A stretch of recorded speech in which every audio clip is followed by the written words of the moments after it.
안녕하십니까. 한국브레인 태권도 연구소 브레인 박사 김철영입니다. ADHD 운동 개선에 앞서 왜 운동이 ADHD 아동에게 영향을 주느냐는 것입니다.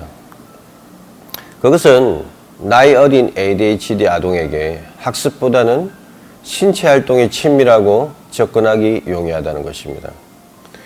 끊임없이 움직임을 요구하는 ADHD 아동들에게 어른들은 쇠나 바둑을 권유하게 됩니다. 그것은 안정적 패턴을 마련하기 위함인데요. 활동 뇌파가 뛰는 ADHD 아동에게 쇠나 바둑을 권유한다면 과연 ADHD 아동이 그 정보에 지속적으로 집중할 수 있을까요? 그것은 ADHD 아동의 생리학적 구조를 외면하는 것입니다. 활동이나 동선이 크고 그것을 우선시하는 아동들은 이런 쇠나 바둑을 교육받으면서 스트레스가 쌓이게 되고 부정적 정서를 가지게 될 것입니다. 일시적으로는 안정되어 보이는 것 같지만 곧 아이의 저항에 부딪히고 맙니다. ADHD 아동의 각성 수준은 일반 아동과 다릅니다. ADHD 아동은 일반 아동의 각성 수준을 훨씬 넘어섭니다. ADHD 아동은 일반 아동의 각성 수준이 이 정도 수준이라고 하면 ADHD 아동들은 훨씬 높은 곳에 있다는 것입니다. 그래서 일반 아동들보다 높은 수준의 활동이나 에너지 소비로 다루어져야 하는 것입니다. 머릿속에는 운동장을 그리고 있는데 꼼짝없이 가만히 앉아 있다면 이러한 환경이야말로 ADHD 아동이 가장 싫어하는 환경, 고통스러운 환경입니다. 과잉 행동이 있는 아동들을 한 번이라도 지도해 본 경험이 있는 지도자라면 운동이 에너지 소비를 가져온다는 사실을 잘 알고 있습니다. 일정 시간 동안 유산소 운동이나 체력 운동을 하고 난 후 훨씬 차분해지고 지속적인 집중력을 보이게 됩니다. 사실 생각해보면 ADHD 아동을 쉽게 이해할 것입니다. 자신도 어렸을 때 1시간 동안 꼼짝없이 의자에 앉아 선생님의 설명을 듣기가 힘들었을 것입니다. ADHD 아동은 더 힘들 것입니다. 하버드 대학의 존 레이티 교수님은 ADHD 아동의 상담에 앞서 항상 운동장을 달리게 했다고 합니다. 그것은 운동장을 달리면서 ADHD 아동의 두뇌에는 충분한 혈류가 공급되었을 것이며 충분한 혈류 속의 단백질은 안정된 심리를 제공했을 것입니다. 이때 달리기처럼 강도 높은 운동을 통해 도파민, 세로토닌, 노르에프네프린 같은 호르몬이 분비가 됩니다. 도파민의 분비로 측자에게 보상센터가 활성됩니다. 노르에프네프린의 분비로 각성력을 높여줍니다. 이렇게 각각 기저에게서 분비된 호르몬은 주의력 체계를 조절하게 됩니다. 두뇌의 혈류량이 부족하면 심리적으로 불안, 화, 짜증을 유발할 수 있지만 반대로 충분히 공급되었을 때는 심리적 안정과 함께 정보를 처리할 수 있도록 두뇌가 활성됩니다. 그래서 ADHD와 안정된 대화 상담이 가능해졌던 것입니다. 또 신체 협응력이 떨어지는 ADHD 아동은 운동을 통해 다양한 근육을 발달시키면서 두뇌를 골고루 자극시킬 수 있습니다.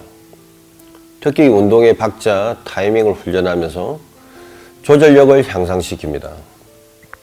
많은 전문가들이 ADHD 아동의 운동 선택에 대해 운동이나 스포츠를 나열하게 됩니다. 하지만 그 이전에 꼭 고려해야 될 사항이 있습니다. 바로 그런 운동들이 ADHD 아동의 개개인에 흥미를 가져다 줄 수 있느냐는 것입니다. 아마도 그런 운동에 대해 흥미를 가지고 있는 아동이야 집중을 하겠지만 이 운동에 대해 흥미를 가지고 있지 않은 아동들은 지속적으로 집중하기 힘들고 효과를 가져다 주기 힘들 것입니다. 그래서 우리는 ADHD 아동을 운동 개선을 시키기 위해 가장 우선적으로 고려해야 될 사항이 바로 흥미라는 것입니다. 특히 주의가 안 되는 ADHD 아동은 흥미가 집중을 유도하는 데 가장 중요한 역할을 하게 됩니다. 그럼 ADHD 아동에게 좋은 운동의 선택은 어떤 운동이든 상관이 없으며 아동이 지속적으로 관심을 가지고 진행할 수 있는 운동이라는 것입니다. 그럼 어떤 메커니즘으로 흥미라는 것을 느끼는지에 대해 알면 ADHD 아동 운동 선택에 대해 도움을 줄 것입니다. 사람은 신체 활동을 할 때 두뇌로 오는 피드백의 간격이 짧고 자주 오는 것, 즉 우리가 피구를 할 때 피해, 어떻게? 상대에게 던져. 어떤 상대? 상대가 공 잡았어. 저쪽으로 움직여. 어디로?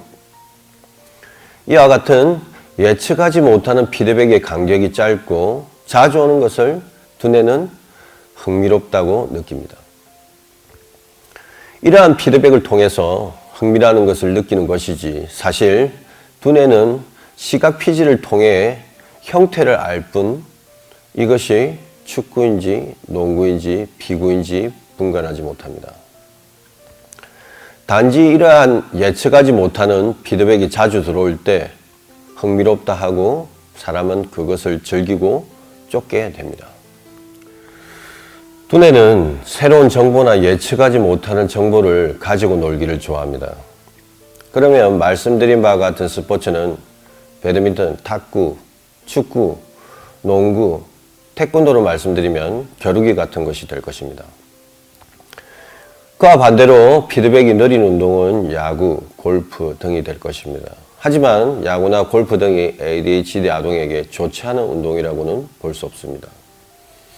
야구의 경우 1회 말부터 차곡차곡 점수를 쌓지 않으면 9회 말 가서 좋지 않은 성적을 거둔다거나 골프도 마찬가지 이번 홀부터 차곡차곡 집중을 하지 않으면 18번 홀에 가서 많은 고생을 할 것이라는 그런 환경적 상황적 보상 피드백이 작용하기 때문입니다. ADHD 아동은 일어날 수 있는 여러 가지 상황적 보상적 피드백과 부딪히면서 조절력을 향상시킬 수 있습니다.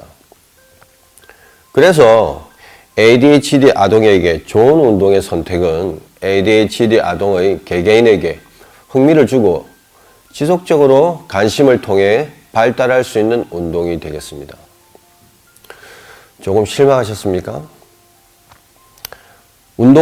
선택 운동보다 더 중요한 것은 이것을 어떻게 지도하느냐는 방법이 될 것입니다. 다음 편에서 이것을 다룰 수 있도록 하겠습니다. 감사합니다.